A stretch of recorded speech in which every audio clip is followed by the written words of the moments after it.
sorts of fascinating things happening with the Hunter Biden investigation, which, of course, is still rolling on. And this week, I saw there was a fairly interesting gambit from Team Biden. They actually offered to testify to Congress, but only in public, so that they said Republicans couldn't twist around what he says. What's your thoughts on this strategy here? I thought it was pretty interesting. Yeah, this is fascinating, James. And if you and I ever get subpoenaed to go to Congress, we should do exactly what Hunter Biden has just done. And this is why. The private meetings, right, the private deposition would be performed in private by a professional lawyer. There's no time limits. It's an ordinary deposition, right, done by professionals. The stuff that's done on camera at the congressional hearings is very much different. It's done by amateurs. The head of the Republicans in the House Oversight Committee is a farmer, not a prosecuting attorney, and they're time limited. You can only ask about 5 minutes worth of questions, and the folks who are giving answers are allowed to delay, and they often do. So this is actually a very smart move by Hunter Biden. And because of this, now you know why the Republicans are pushing back and saying, no, no, no. We are going to have this private interrogation first, this private deposition, before we then do something in public, because they need the professionals to do this and not members of Congress. And I mean, to dive down a little more deeply into this strategy, is the Biden thought here that maybe the Republicans on Capitol Hill who do this in public in front of the cameras, they start playing for the cameras and go a bit too far, and then plays into the, oh, poor Hunter is just a victim sort of narrative, because as we know, playing the victim right now seems to be your guaranteed route to victory in the press. Sure. If you see a public hearing at a congressional sort of committee level, every single answer that Hunter Biden gives is going to be tied in some way, say, to his former drug addiction, right? He's going to play that. He's going to have 5 or 6 talking points that he will use on every single answer. It's not a real interrogation. If you had a special committee made up like we did under the Benghazi investigation, where it was staffed by members of Congress who were really lawyers in the real world, that's a different story. But this is an ordinary congressional hearing. So, no, it is pretty much a show trial when you finally get to those public hearings. And that's why the Republicans are so desperate to have a real deposition done behind closed doors with lawyers on both sides. Hunter Biden would have his professional lawyers as well. But that's where the real information would come out.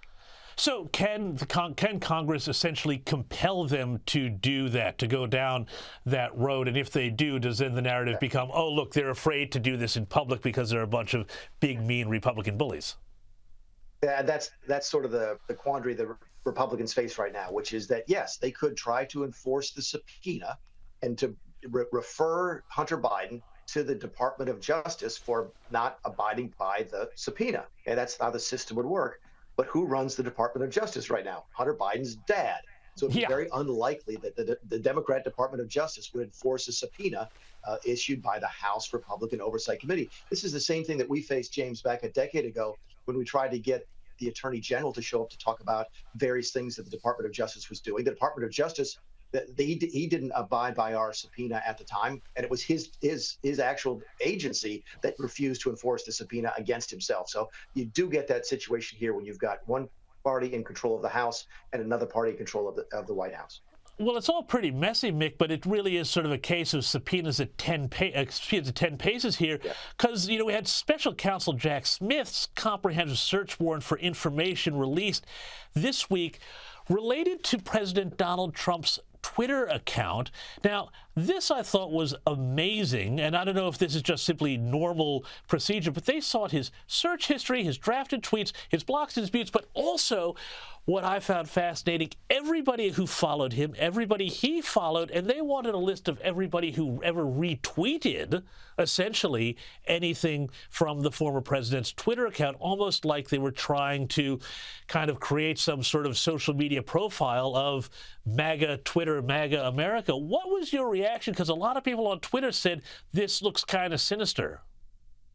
It does look kind of sinister, and my guess is, and it's just a guess, that your instinct is correct. This is just the ordinary course of business, that whenever they find somebody who has a Twitter account that is relevant to their investigation, they ask for all these things. I don't think there's any way that any court is going to enforce this, because face it, You and I may have retweeted something that the president said over the course of the last 7 years. Are they going to come after us? I don't think so. So my guess is this is just sloppy lawyering on their part. Is there something specific they're looking for? That's the one thing I ask about. Is that look, they make it look like they're casting this wide net, but maybe there's really only 2 or 3 people that they're interested in following or finding out about, and they don't want to tip it off to the Trump defense team that they're looking specifically, say, for you or for me. So that might be why they're using this general language. I don't think it will hold up, and sooner or later we will know really what the Department of Justice is looking for. Does this then, though, the narrative around this play into the Trump hand that the Justice Department is going too far, and that, again, he is the one who is protecting ordinary Americans from this Justice Department and big tech deep state that wants to basically criminalize retweeting Donald Trump's tweets, which, even if you don't like his politics, some of them were damn funny.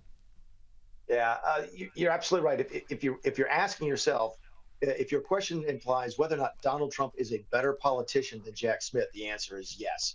The Department of Justice has made a bunch of mistakes along the way. They have given plenty of evidence to sort of back up the narrative that Trump wants, which is that he's a victim, that this is a weaponization of government coming after their political enemies.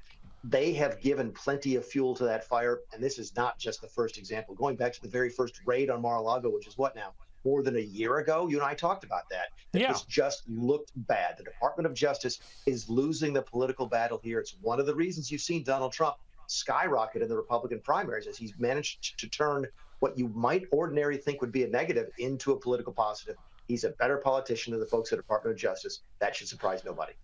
And finally, I just want to go to the sad news of Rosalynn Carter, Jimmy Carter's wife's funeral this past week gone by.